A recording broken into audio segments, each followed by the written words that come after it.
You're listening to an Airwave Media Podcast. Ben Franklin's World is a production of the Omohundro Institute and is sponsored by the Colonial Williamsburg Foundation.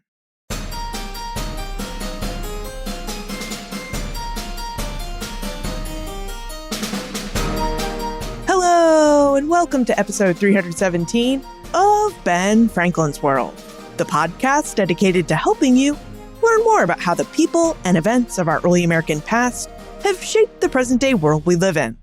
And I'm your host, Liz Covart. Our study of early American history has revealed that early North America was a very diverse place. It was diverse in terms of race and ethnicity, spoken languages, politics and diplomacy, culture, and religion. Now, in addition to the many indigenous religious beliefs and practices of early North America, early Americans also practiced Catholicism, different brands of Protestantism, and Judaism. Gemma Birnbaum and Melanie Myers work at the American Jewish Historical Society, the oldest ethnic and cultural archives in the United States. They join us today so that we can explore the Jewish presence in early North America and the broader Atlantic world. Now, as we explore Jewish life in early America, Gemma and Melanie reveal information about the American Jewish Historical Society and what its unique collections reveal about early American Jewish life, the origins and backgrounds of Jewish colonists, and why they chose to migrate to North America during the 17th and 18th centuries, and Jewish contributions to early American history and the founding of the United States. But first, I really hope you and yours are enjoying this holiday season. You know, last year, Tim and I weren't able to gather in person with friends and family because of the pandemic. But this year, we're out and about because we're all vaccinated and we're really just enjoying the ability to see our loved ones in person. I really hope this is the case for you too. Thank you so much for taking the time to listen to this podcast, to learn from its expert scholars, and to share it with others in your life. During this period of seasonal reflection and thankfulness, please know that I'm thankful and grateful for you. And I really do wish you and yours the very best and a very happy and merry holiday season. All right, are you ready to venture into the world of early Jewish America? Allow me to introduce you to our expert guides.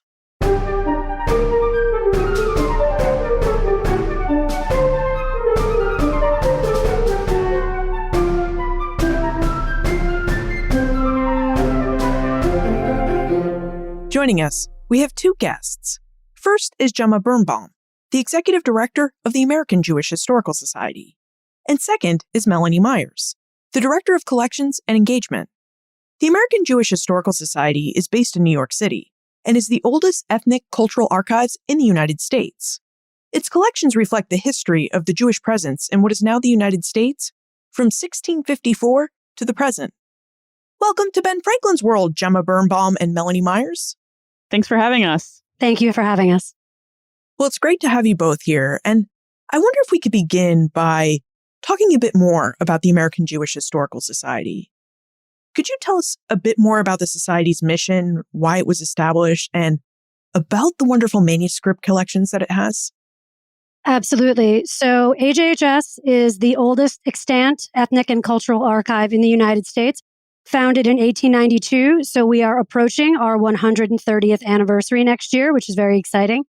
And our mission from the very beginning has been to document the cultural and intellectual, political, but largely secular history of the Jewish people in the Americas, which started out as both North and South America, but the collections, just by nature of what was donated and acquired, really tend to skew more towards North America and the United States and the Northeastern United States in particular. But our collecting mandate is very broad. And as long as the material relates to Jewish life in America, it has the potential for inclusion in our archive. Melanie, are there any highlights of this collection or perhaps features of the American Jewish Historical Society's collections that really stand out to you as particularly amazing? One of the areas that we have been very strong in from the very beginning of our collections is documenting the different benevolent and philanthropic organizations that sprung up in the American Jewish community. These relate to anything from Purim balls to fund local charities to large national organizations like the UJA Federation, as well as 50 years of HIAS, which is the Hebrew Immigrant Aid Society, one of the oldest of such organizations in America. We have collections such as that. We also have a very, very large collection of personal papers of all different varieties, ranging from politicians, actors, sports figures. We really run the gamut. Having such a broad collecting mandate means that, again, so long as it relates to Jewish life in America, so long as it provides us with a window or a perspective that would be helpful and illuminating to people, then it's something that we would consider. One of the things that always gets a lot of attention because it is very special is we have a handwritten notebook produced by Emma Lazarus right at the end of her life, when it is not sort of the original handwritten version of the New Colossus, but rather it was towards the end of her life when she was becoming very ill. She bought a really beautiful marbled stationery book and sat down to write all of her poems in the order in which she wanted to leave them. And the New Colossus is the first. And so that's one of the first one that she put in order. So that's a really special item that we're very pleased to have. We've been collecting for close to 130 years. So we have 2,000 approximately collections, and it's really hard to pick just one or a few, but those are some highlights, I would say. What about you, Gemma? Do you have a favorite part of the AJHS collections? Oh, yes. So I've only been here for a few months. I actually started back in July of this year. But I think my favorite thing that I've seen so far is Sandy Koufax's baseball jersey that Melanie pulled out during a tour. Seeing that in person was really, really exciting. Yeah, that is a fantastic item. People, I think, are very surprised to find out that we have a large collection of sports memorabilia, largely baseball, largely because of two people who are Sandy Koufax and Hank Greenberg. But Jewish participation in sports is a really important part of American history as well. And so we would be remiss to not have materials that are related to that.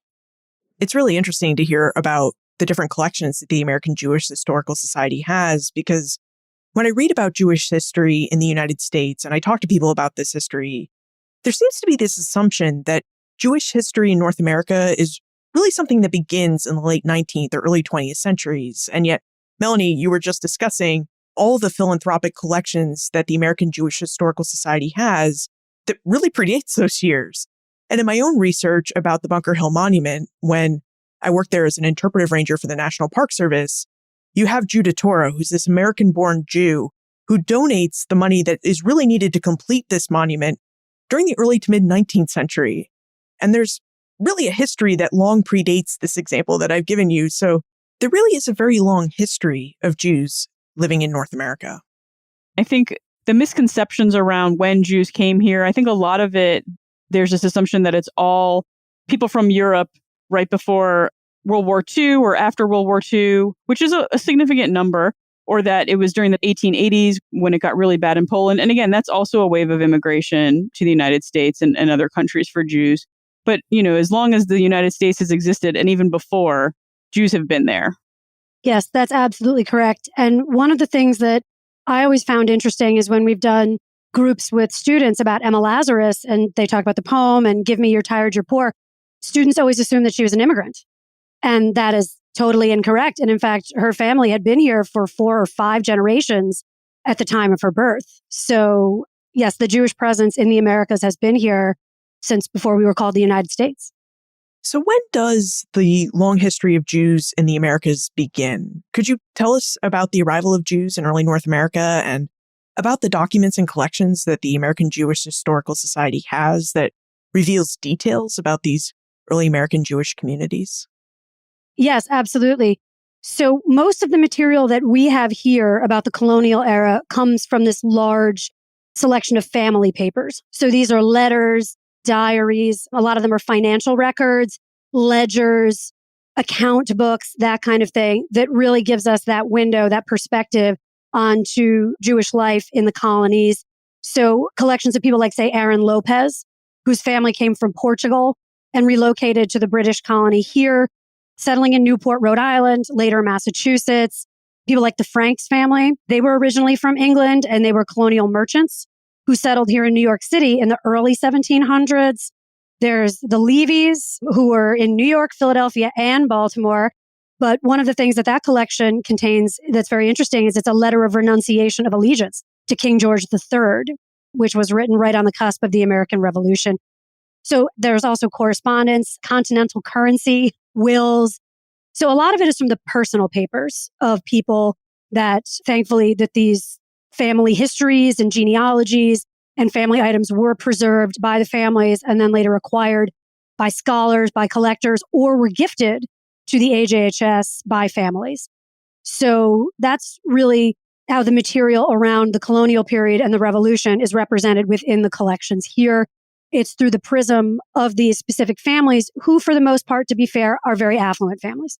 These are people who could write correspondence, who had financial means large enough to be creating account books and records or enough property that they had a will. So it's a somewhat selective view, but a very important and illuminating one nonetheless. Do we know when the first Jewish people or families like the Levis, the Lopezes, and the Franks started to arrive in the Americas? We do. So, Melanie already mentioned a couple of individuals. And so there are several individuals who settle in early America on their own. But 1654 is when the first group of Jews arrive as a group, not just as individuals. And so this includes about 13 children. So it's really only 10 adults. So it's a really small number. And they come from Dutch Brazil and settle in New Amsterdam, which is what we would now say is the southern tip of Manhattan, just a few blocks from where Melanie and I are recording this, actually. So they had fled to New Amsterdam after the settlement in Recife was conquered by the Portuguese. And so they're really afraid of an inquisition. And so they're Sephardic families. And so they come, it's 23 of them. And that's really what starts this colonial wave of migration. And when we say wave, it's still very small numbers, but it's certainly more than just the 3 or 4 Jews that were in early America before this group got there. Do we know why these Jewish families came to the Americas? Did they come for land, for money and trade, religious freedom? What prompted Jews to make their homes in the Americas during the 17th century? What was the pull factor? I think a lot of it was religious based and really circumstance. And there's instances of Jews attempting to enter the colonies and being turned away. And we see that repeated in history as late as the Holocaust and the St. Louis being turned around, and not allowed in. So it's definitely sort of twofold. It's fleeing this religious persecution or this fear of these inquisitions. But there is also this economic opportunity that's supposed to be coming through this settlement in these new, supposedly undiscovered regions. Of course, we know that there were people already living there and they had their own economies and their own communities. But that's really what is driving them. And they're met with a resistance from local merchants. So it's not like these Jews, and particularly these 23 that start in 1654, that start this wave, it's not like they are immediately welcomed and everything is fine. But it's sort of this comparison of like, well, it's better than the Spanish Inquisition. It's better than the Portuguese Inquisition. And so when they arrive, they were already turned away from Spanish-controlled Jamaica and Cuba. So they're entering New Amsterdam, are all but greeted by the governor, at the time was Peter Stuyvesant, trying to expel them. And so he's sort of forced to let them in, but not before calling them repugnant and deceitful. And so they're looking for this haven as well as this economic opportunity, but it's not necessarily given to them very easily. And so they are told they can stay, and, Peter Stuyvesant can't expel them or kick them out.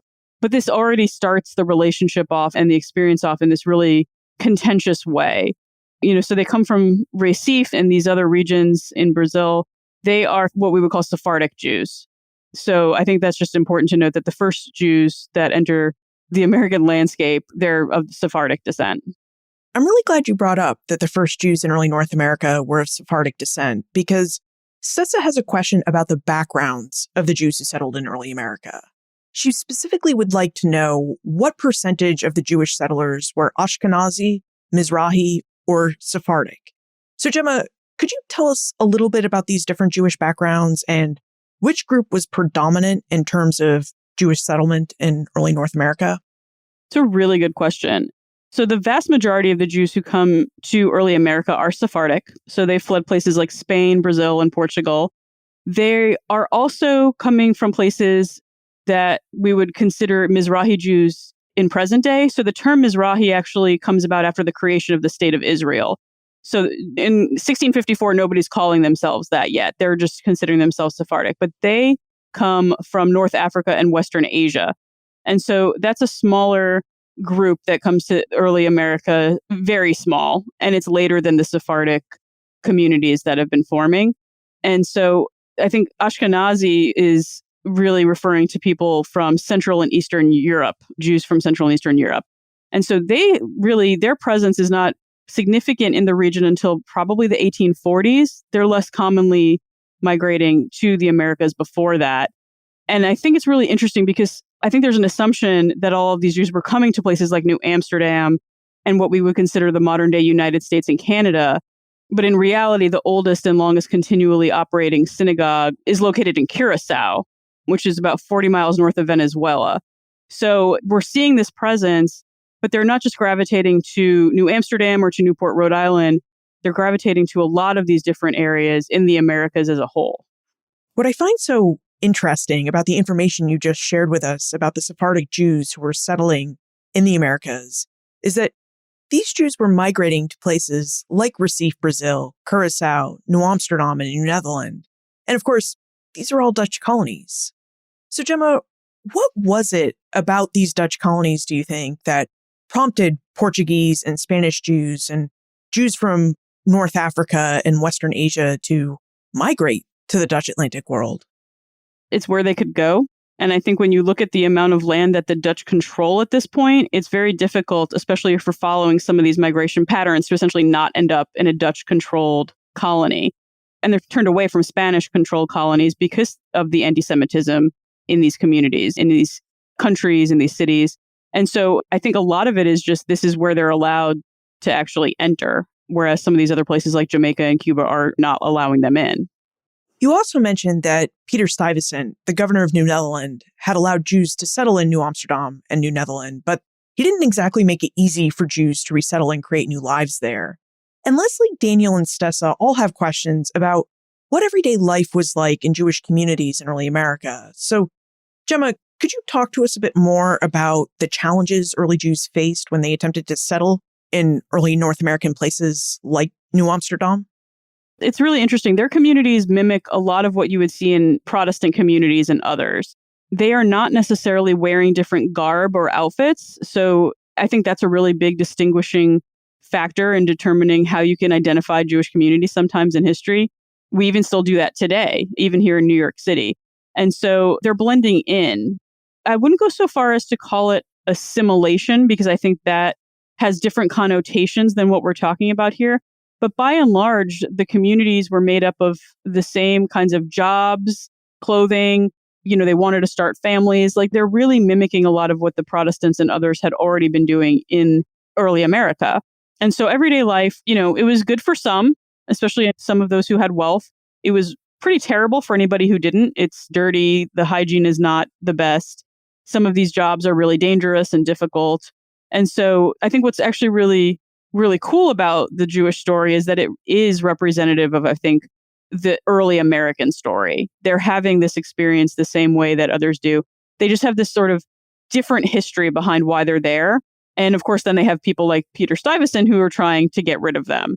And, at one point, Ulysses S. Grant tries to expel Jews from Western Tennessee. This is not a group that's necessarily super welcome, but nonetheless, they're finding jobs, they're finding communities, they're building synagogues, and they're making homes for themselves. And I think that's really what the everyday was about, was finding a job, making your family, and just trying to live free from some of this tyranny that they had been experiencing. It really does sound like Jews fit right into early America. They don't sound like a people who did much to stick out. Did Jews establish and settle in Jewish specific neighborhoods or communities, as we try to picture this in our mind? Or did they really just filter right into the existing communities and integrate themselves into what was already there? There's definitely unique communities. Some of the most, I think, heavily populated in terms of Jewish community, which again, we're talking about maybe a few dozen families at most in some of these areas. Memphis, Tennessee is one, which is partly what prompts Ulysses S. Grant in the 1800s to try to expel them. Charleston, South Carolina, at one point has the largest Jewish population in the early Americas, which I don't think a lot of people really realize that. Newport, Rhode Island, like Melanie mentioned earlier, is a really important home base for them. And New York City is, even still today, has a really significant connection to Jewish culture and community. And so they really are creating their own communities while still sort of existing in this larger economy. Philadelphia is another one. There's a lot of Jews that settle in Philadelphia. And I think that makes sense when you see where commerce is burgeoning, where government is starting to really happen and take shape. That's where people wanted to be. And so that's where they're gravitating to as well. Daniel wonders about the structure of early American Jewish communities. So what would it be like if we had the opportunity to, say, time travel and to walk through one of these Jewish neighborhoods in, say, early Charleston, South Carolina, or New York City? What would our experience be? How would this community that we're walking through be structured? I think about this a lot because I feel so grateful to have been born in the era that I was so that I don't have to walk through an early colonial Jewish settlement or other place, because for the most part, they're pretty rudimentary. I mean, you're starting over.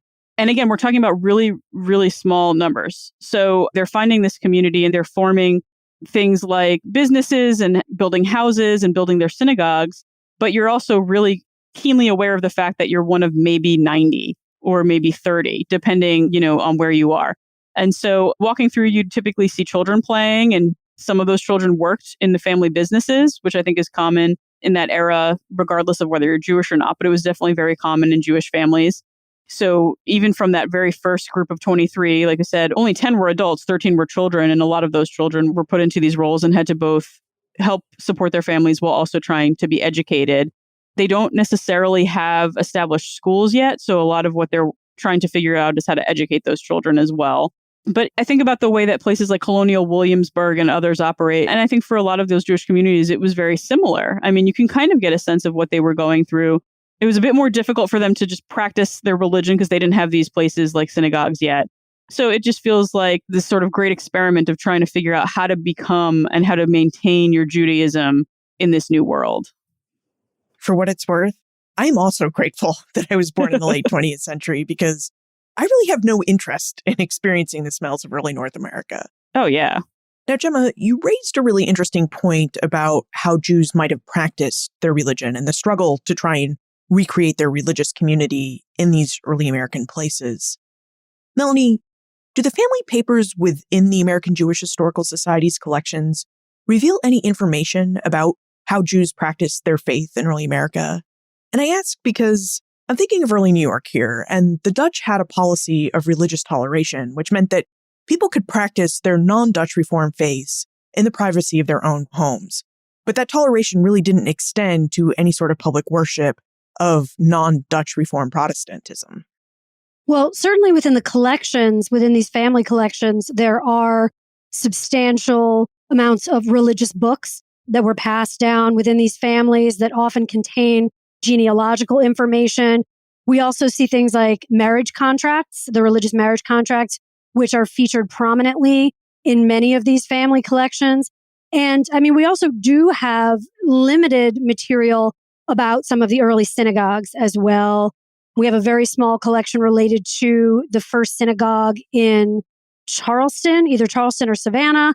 We also have some collection materials about the famous synagogue up in Newport, Rhode Island. So it's not as if we have detailed information about what exactly was happening at the services, about what sort of individual practice was, but these are people that were clearly practicing their religion. And it was also a very important function of community as well. I mean, the synagogue serves a very similar function as does the church. In Protestant communities, it's not just a place for religious worship, but it's also a place for community and discussion and for addressing the greater needs of the community. And so we do see that reflected in the family papers, but not in a very granular sense, I would say. Do we know when these early synagogues in Charleston and Newport began to appear on the early American scene? I mean, a lot of them are built right when the Jews first start to arrive.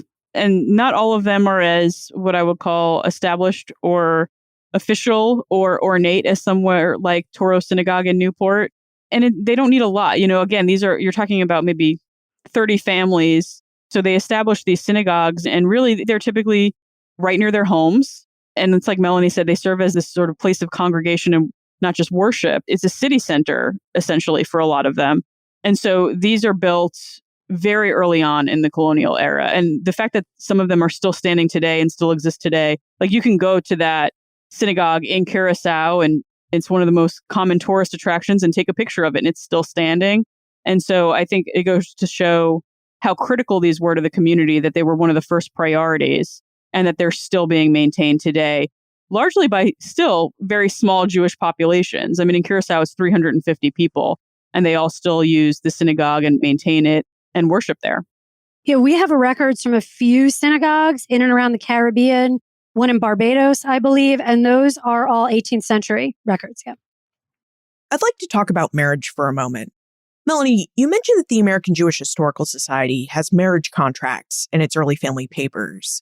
And Daniel wonders in what ways early Jewish communities used marriage as a tool to make connections within their own communities, within the broader Jewish Atlantic world, and even outside of the Jewish communities in places like New York City, Charleston, and Newport, Rhode Island. Gemma's probably a bit more prepared to answer this one than I am. She just knows a bit more about it. But certainly, I mean, marriage in this time period is obviously used to make connections, but in the Jewish community, it was largely staying within the Jewish community. You're not seeing great instances of intermarriage. In one of the family collections, in fact, which is the Franks family collection, one of my personal favorite collections here, there's extensive correspondence between Abigail Franks and her son, who had been sent to England to run the family business. He'd been educated there and to sort of be their liaison between the business interests here in America and what was happening there. In one point in the letters, Abigail's very upset because her daughter, the guy she's writing to, sister, has eloped with a member of the Delancey family. So not a Jewish family. Oliver Delancey, I believe it was. I'd have to go back to the letters to get the exact name. But this was, of course, a great consternation to Abigail because she had not only eloped, but she had eloped with someone who was not Jewish. And this was really extremely upsetting for the family because obviously I think they had hoped that she would marry someone within, that American Jewish community as well. But Gemma may have a little more to say on that as well. Yeah, just a bit more. Arranged marriages were really common, and this was largely for economic reasons, which I don't think is surprising. The vast majority of Jews and Jewish women, were poor and struggling to maintain households or support themselves if they were single. And so these arranged marriages allowed for families to combine resources, especially if they ran businesses, if they had other children, cousins, others to take care of. The arranged marriages allow them to do that. I also think it's really important to note, and Melanie kind of touched on this earlier, most of the records of the experience of Jewish women in particular around marriage and their role in the community is from the perspective of the wealthier women because they had the education and resources to have diaries and to document. And they were deliberately documenting a lot of this because they knew it was historic. Women of certain means are going to be much more represented than the vast majority who were struggling when they got there. I mean, this is a very hard life. And so seeing some of these documents, both in our collection and in others, we sort of know that it's not necessarily completely representative of the full Jewish colonial experience, and particularly for women. Did Abigail Franks and her family ever forgive her daughter for eloping outside of the Jewish community? I mean, in reality, if we're looking about economic circumstances, marrying into the Delancey family, while it was not a Jewish family, was kind of a power move in the mid-18th century because they were a wealthy mercantile family and they had a lot of connections within colonial New York government. It does not say. It is a very small collection. It is of the Franks family. And Abigail's letters to her son were saved, but actually none of the letters that her son wrote back to her, for the most part, were. So these things were saved in a very ad hoc way, I would say, what family members chose to pass down, what things survived. And this is the case in virtually any archive. You rarely get the full story. I mean, what an archive really is it's a collection of perspectives. And so we're seeing, Abigail's perspective to her son, so upset about her own daughter, who's now married outside the family. But we don't really see what the wider family thought of this. Maybe it was just Abigail who was upset about it. I highly doubt that. But we don't really see the full picture of the family dynamics or what the larger community must have thought about this. Considering the different points of views and the voices that we find in archives is really important. We speak with a lot of historians on this podcast, and many scholars who study enslaved and free African or African American history or indigenous history will tell us that they have to use white sources and the sources of the wealthy to really get at the people and voices who are so underrepresented in archives. And Gemma, you mentioned a bit earlier that what we're really looking at when we look at the American Jewish Historical Society's family papers is early American Jewish history through the eyes of the wealthiest members of these Jewish communities. Do you think that there are ways that we can look at these collections so that they can tell us something about the broader Jewish community and how everyday non-wealthy Jews would have experienced life in early America? I think it's all about interpretation. And a lot of the documents, and this is, again, true of both the things that are in our collection as well as just archival research in general, you kind of have to read between the lines of what's being said. You have to kind of look and see where they're mentioning things like servants or enslaved people or others. And it's usually very casual. And so you're sort of building this narrative around what's sort of not being said. And then there is enough documentation, I think, that you can sort of fill in what's happening. There's less, but there's not no documentation about what poor Jewish women were doing in colonial America, for example. It's harder to find. It was harder to collect, but it does exist. And I think between all of the sources, you can start to build a narrative around how the average person would have lived during this time. And I think what's beneficial to, especially the study of American Jewish history in this era, is you do have a lot of documentation from non-Jews as well, who are sort of documenting their interactions with Jewish people, sometimes not very positively, but at least you've got this record of it. It also can demonstrate the anti-Semitism that they might have experienced. And so there's such a plethora of artifacts and objects and documents from this era in general that you can sort of build this narrative around what Jewish life was like through what we have, through what other archives have, and just putting it sort of into context with that historiography. To turn south in our conversation, Gemma, I think you mentioned earlier that Charleston had a very vibrant early American Jewish community. And Marie wonders about the Southern Jewish experience and how that experience may have differed from the Northern Jewish experience. So could you talk to us a bit about what life was like for Jews in the Southern British colonies? I love this question because I spent 12 years living in New Orleans, and I feel like I got a modern day version of what it's like to be a Southern Jew for at least a decade of my life. You know, they established communities in the early American South in decent numbers. And so we've already mentioned, Charleston, Savannah, Memphis. There's also Wilmington, North Carolina, and Charlottesville, Virginia. Major cities, smaller towns alike. There's definitely a distinct Southern Jewish identity that starts to form here. Their experience is very different from the Northern Jews. The Northern Jews are not necessarily spending as much time, in farmland and other things as Southern Jews, although there are farms up in modern day Queens. Of course, then it was something different. And so they're having a really different experience than the Jews who are settling in New Amsterdam or other areas like this. You can see that in the dialect and the way that they start to pick up, language from other people. I mean, you're talking about a Cajun influence, a Creole influence, and all of this still, it's around then. I mean, it's some of the oldest culture that we have in the Americas. And so they're being influenced by that dialect, by the food. Jewish food in the South is both very similar, but also kind of different from Jewish food in the North. And it takes from those local communities and sort of becomes, a really nice sort of mishmash of cultures, I think, and occupations, are different. They're also able, I think, to adapt to the culture of the South in a way that maybe Jews in the North didn't necessarily have that opportunity. And it doesn't mean they hid their Jewish identity. They developed this culture that is both Jewish and also distinctly Southern. And so, in the mid-1800s, the largest Jewish community at that point, the States, is Charleston. It's in Charleston. And so I also think this is a perfect time to maybe shout out our colleagues at the Museum of the Southern Jewish Experience in New Orleans that recently opened. They have exhibits that cover Jewish life in the South from the very first colonists through the slave trade and the Civil War, all the way through the World Wars, in the sort of post-war civil rights era. And so I think if anybody's looking for a source on more about that, that's a really excellent resource for people to find out about what it was like to be Jewish in Charleston or in Charlottesville, Virginia, or any of these places in 1790, because it was a very different experience than it was in the North. When we think about the early American South, I think many of our minds automatically evoke a picture of plantation agriculture. And you mentioned that Jews were highly involved in the Southern agricultural economy. Did this involvement extend to the practice of slavery? Was there any Jewish idea or doctrine that informed whether participating in the practice of slavery or in the slave trade was permissible for Jews? And I'm thinking about this in terms of Quakers and how early on there were a lot of Quakers who were engaged in slavery and the slave trade. But then their faith demanded that they stop this practice. And so many Quakers turned against it. And so I wonder if there was a similar religious logic or prohibition on participation in slavery for Jews.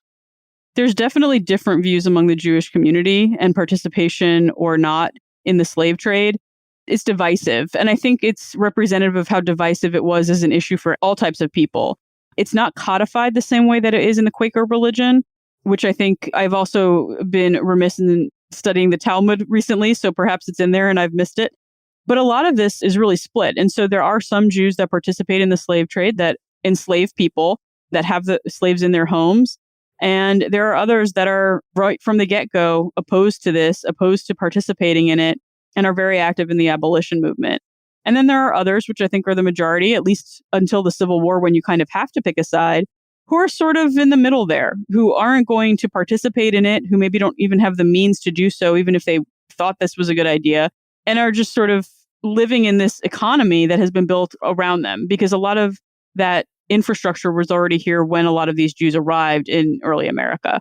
So it's a really complicated, complex issue. And I think we, especially when you're talking about the Civil War, have things in our collection that talk about the Jews that were involved in the Confederacy and that were sort of pro-slavery. I think one of the things that's been really interesting about the last maybe 30 years or so is the historiography and the way we talk about the slave trade shifting to acknowledge what is really an ugly truth in American Jewish history, that it may have been a small number, but it was still an economic travesty that Jewish people did participate in. And so how do we deal with that? How do we reconcile that history? And I think that's still an ongoing question.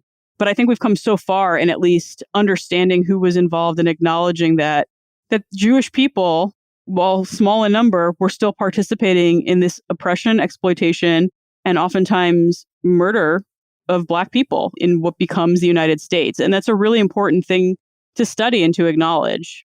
And where we see that in the collections, especially in terms of these early colonial collections, is in the family papers, again, specifically in the wills of people, because they are willing people as property.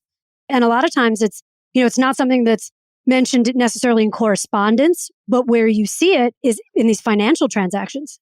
One of our sort of most famous Revolutionary War and colonial collections we have here, the collection of Mordecai Sheftall, who's from Georgia, it's clear that his family owned at least 5 slaves from the documentation we have. And obviously that's just what we have. There may be other documentation elsewhere that shows that there were more, but it's clear from the archive that they were participants in the slave trade. Like you said, there's just a lot of similarities between the early American Jewish experience and the larger experience of early America. The story of slavery and participation in enslavement in the slave trade was very much a part of the early American story. And, as we know from our discussions with other scholars, it was a highly divisive issue for many different early American communities. Now, Melanie, I'm glad you brought up the Revolutionary War collections of the American Jewish Historical Society, because right after we take a moment to talk about our episode sponsor, we have some listener questions about Jewish participation in the American Revolution. If this year has taught us anything, it's that tomorrow may not look like today. But Schwab knows that successful financial planning can help propel net worth by 2.7 times. That's why Schwab offers a variety of easy, flexible financial planning options that can rise to meet any of life's many curveballs. Whether it's making a complimentary retirement plan online or chatting directly with a financial consultant, anyone can look forward to planning with Schwab. Learn more at schwab.com/plan. Hi, I'm Rob Parkinson, Associate Professor of History at Binghamton University, and my new book, 13 Clocks, How Race United the Colonies and Made the Declaration of Independence, published by the Omohundro Institute, is out now. This book covers the 15 months between Lexington and Concord and the Declaration of Independence, and we think we know that story cold. Especially in 1776, it is a straight march from Thomas Paine and common sense through Thomas Jefferson denouncing the king in the Declaration of Independence. What I have found is we have forgotten so much of what happens in those 15 months, and especially about the presence of African Americans and Native Americans in that story, and then worries and opportunities about how we can exploit these fears and use that as a basis for this extremely fragile thing of unity.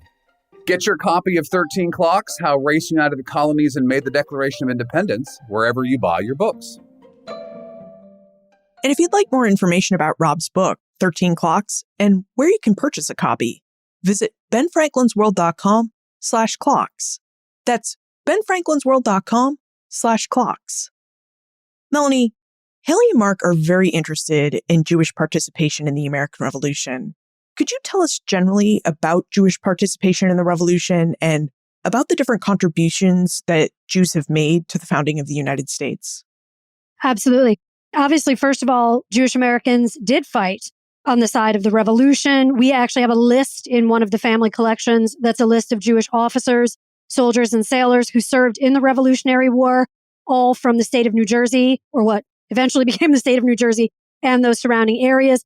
But we keep running into the same problem in terms of our collections, which is, the very curated perspective that it represents. So, for example, in the Sheftall collection, and also, when you talk about someone like Haim Solomon or Aaron Lopez, what people often don't think about in terms of fighting a war is, yes, you need people to fight in it, but you also need people to finance it because you need to pay these soldiers whatever terrible pittance you're paying them, but they need to be outfitted. They need to be fed.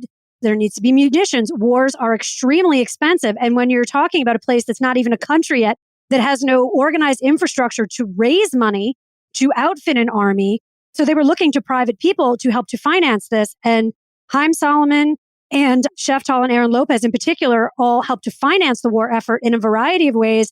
And certainly for Sheftall and Solomon, it basically bankrupted both of them and their families.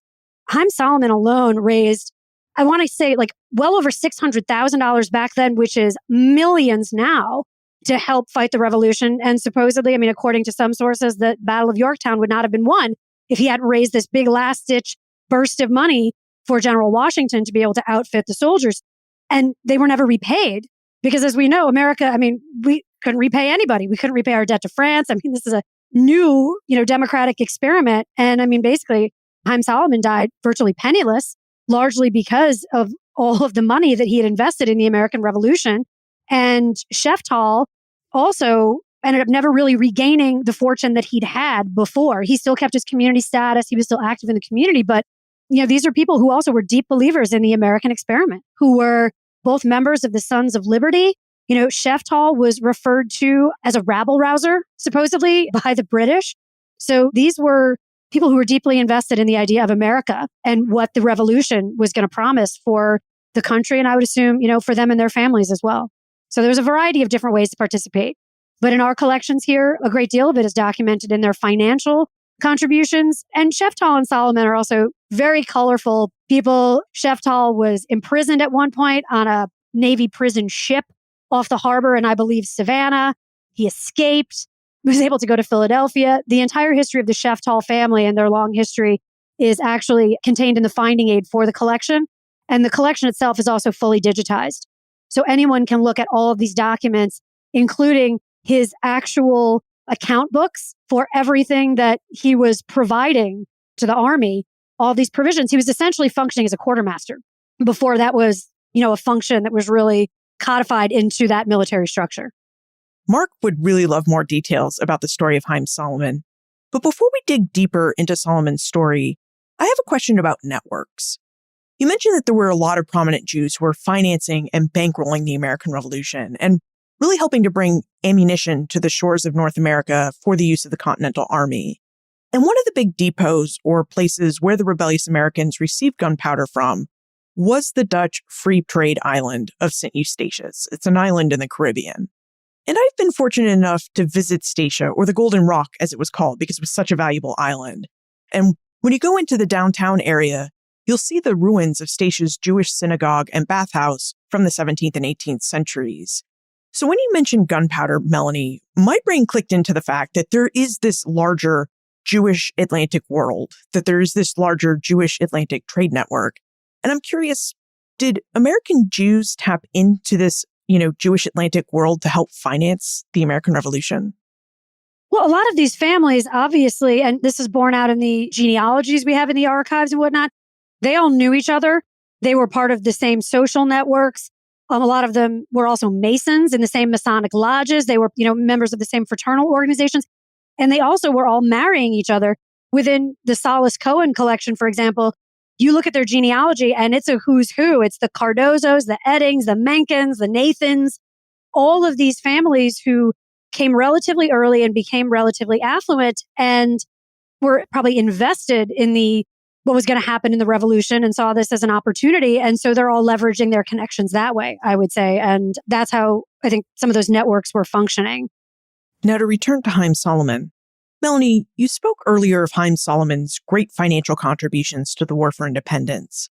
And Mark adds that in addition to Salomon's financial contributions, he also worked as a spy during the American Revolution. Could you tell us more about this interesting aspect of Haym Salomon's contributions to the American Revolution? Yes. Supposedly he was a spy, and this was very early on. This was like 1776, but then he was pardoned.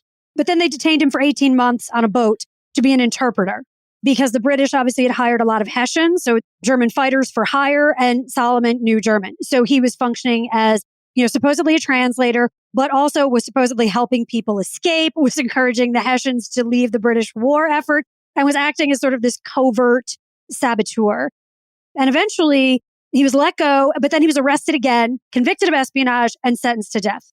But he escaped, obviously survived the war, and again, sadly died very young. He died, I believe, at age 45, virtually penniless due to his support of the American war effort. But yes, he was a very active and colorful participant in, the American revolutionary activities, I would say.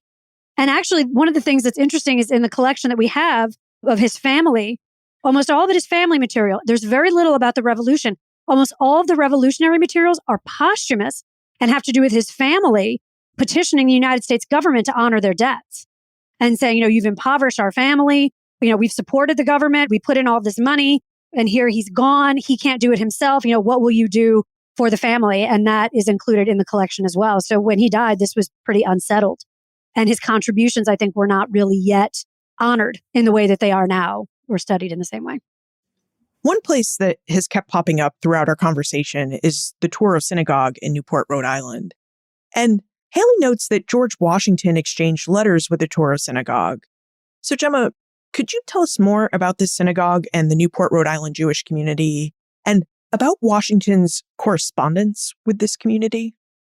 This is a really fun question because I think there's a lot of mythology around George Washington in general. Everything about him is sort of mythologized, but especially, his relationship with the Jewish community in Newport was not something he initiated. Newport is one of the oldest Jewish communities in America at this point, made up predominantly of Jews who descended from people who fled the Spanish Inquisition. So this is still a pretty small number. During the Revolution, I think Newport was home to about 30 to 35 Jewish families. So we're talking about a couple hundred people at most, depending on the size of the family. And so Touro Synagogue is established around 1762, 1763. And in 1790, George Washington comes to Newport, Rhode Island for a visit. So he gets there. There's great fanfare. Everybody's very excited to see him. He arrives on the evening of August 17th. And by the next morning, he's got letters from multiple community leaders in town. And that includes Touro Synagogue's leader, Moses Satius.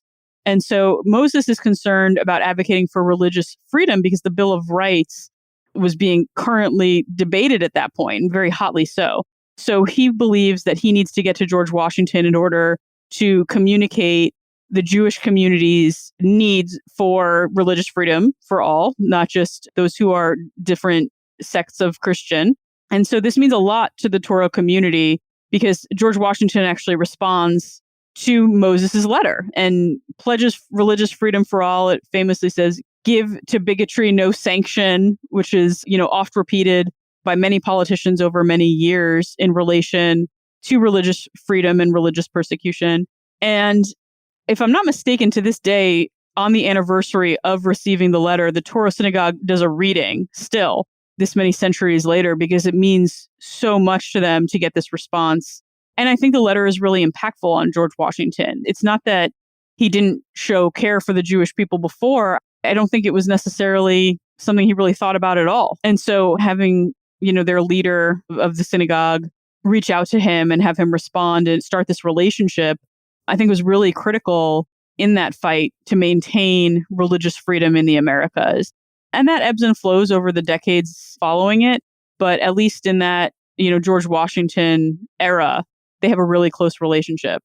And again, it's still read aloud on its anniversary today. I think it can't be underestimated how much that influence on ratifying the Bill of Rights it had, and not everybody in Rhode Island necessarily cared about this as much. And so it was really up to these religious communities, not just Jewish, but others, to advocate for themselves in this way. Before we move into the time warp, I'm curious if there's anything about the Jewish presence in early America that you'd really like people to know, that you'd really like us to walk away with. So let's start with you, Gemma. I think even just establishing that Jews were there is really important, and that it wasn't an easy road. It was better than an inquisition. It was better than potentially being tortured or killed or forced to convert or go into hiding or lose family members because you refuse to convert. Conversion is not always an option. And so I think it's all kind of relative. And so they find this religious freedom in this new place, but they still have to deal with anti-Semitism. And I think in spite of that, these communities start to really grow and thrive. And the United States is home to one of the largest Jewish populations in the world today. And I think that's largely because of the roots that were established by these Sephardic communities back in the colonial era. Yes. Everything Gemma said. But I guess what I would say is that it's also a very rich and interesting history, and one that can't be separated from the overall history of the early American Republic. That's, I think, the key piece that every time I look at these collections, that's always brought home for me, like how deeply involved the people in these communities were with the Revolutionary War effort, but really in establishing what is now America. These are people that were here from the very beginning. And that was something that the earliest founders of the AJHS were very, very interested in documenting for basically that very reason, to say Jewish people are not new in America as of 1892, that Jewish people have been here for as long as other European people have been here and have been contributors to America for as long as the colonies have been here. And I think that that's really important. Great. Thank you. And now we should move into the time warp. This is a fun segment of the show where we ask you a hypothetical history question about what might have happened if something had occurred differently, or if someone had acted differently.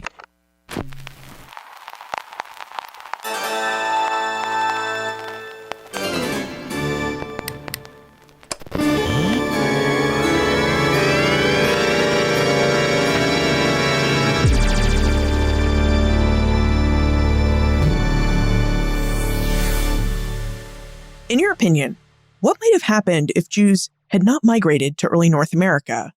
How would early American history and early United States history be different?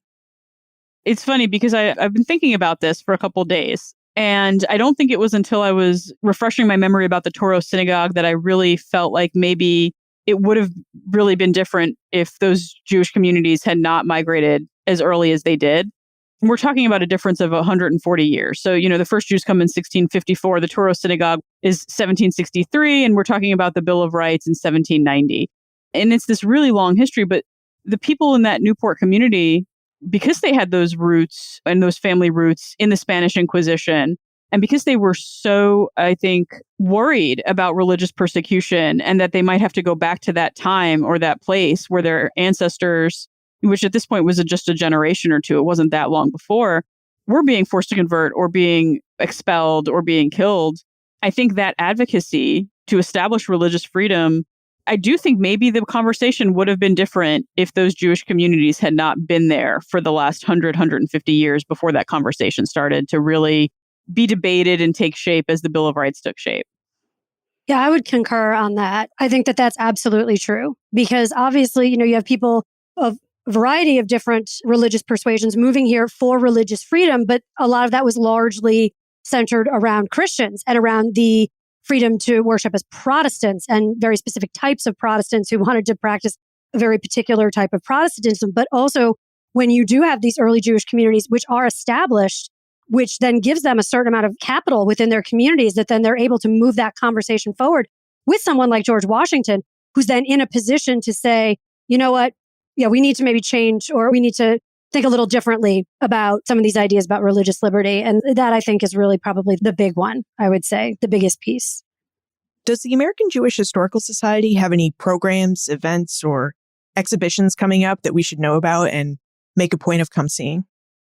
We've got a couple of things. So we have a regular series, which is now being presented virtually, and we're hoping that we'll be back in person as well, although we'll still continue to stream it, which is our At Lunch series with Julie Solomon, who's a wonderful reporter and friend to the American Jewish Historical Society, where she just interviews members of the Jewish community. And so that, I think, is something to keep looking forward to. And hopefully we can invite people onto our campus and through our doors to hear that in person soon, but it'll all be streamed and continues to be streamed. And we have an exhibit coming up on the history of Union Square, which initially starts with the story of Emma Lazarus, one of our favorite collections here at AJHS, and talks about the political importance of Union Square in New York City as a place of gathering, as a pulpit, as all of these things that activists of the time, poets like Emma, that they use to get their message out. And so we'll have that exhibit. And I do think it'll be interesting because, we talked about Peter Stuyvesant earlier, and Stuyvesant Town is just across from Union Square. And so I think there's actually something really nice about having this exhibit about this place and the power of Jewish politics and Jewish writers and others like Frederick Douglass essentially being right across from this place named after this person who wanted to expel all Jews from the region. Like, he didn't succeed. His name might be on that building, but we're about to have an exhibit that talks about their ability to be resilient and advocate for themselves and others right here in that same neighborhood. So I'm very excited about that. Yes, that is going to be a great exhibit. Also, as the head librarian and archivist of the AJHS, I would be remiss if I also didn't say that our reading room is reopened and we are open for researchers, and any and all of the collections and materials that we talked about are accessible through our reading room, and a huge amount of them are also available digitally, so you can look at them without even getting up off of your couch. But we're very, very happy to be able to reopen to researchers after the long closure of the pandemic. It's like you read my mind, because I was just going to ask you, Melanie, about access to the American Jewish Historical Society's collections and whether the society was a place where we could come and do research and ask questions about our early American or Jewish American ancestors. Yes, we are part of the Center for Jewish History. That is the building that we are housed in. And part of the services that are offered through the reference department and the reading room is an incredible genealogy institute. They are not taking walk-ins right now, but they are also operating virtually and can help people with their family histories, whether you're researching American Jewish history or European Jewish history. And the reading room to look at collection material, whether it's genealogy material or material for any other research, is open by appointment 3 days a week. And we expect that to go up to 4 days a week shortly. Where's the best place to reach you if we have more questions about the Jewish presence in early America? How can we get in contact with you? Our website. So if you go to ajhs.org, you'll be able to get in touch with a researcher, with one of us, and we'll be able to help you out. Gemma Birnbaum and Melanie Myers, thank you for joining us and for introducing us to the American Jewish Historical Society and to early American Jewish history. Thank you. Absolutely. It is nearly impossible to separate Jewish history from the founding of the United States. Jews contributed to the colonization of North America and supported the revolutionaries' call during the American Revolution with both their money and their lives. The Jewish presence in North America began in 1654, when a handful of families migrated from Portuguese-controlled Brazil to the Dutch trading center of New Amsterdam, modern-day New York City. As Gemma and Melanie informed us, Jews settled throughout British North America, establishing communities in nearly every colonial port city and building farms in southern agricultural areas. Like many colonists, Jews came to North America for economic and religious reasons.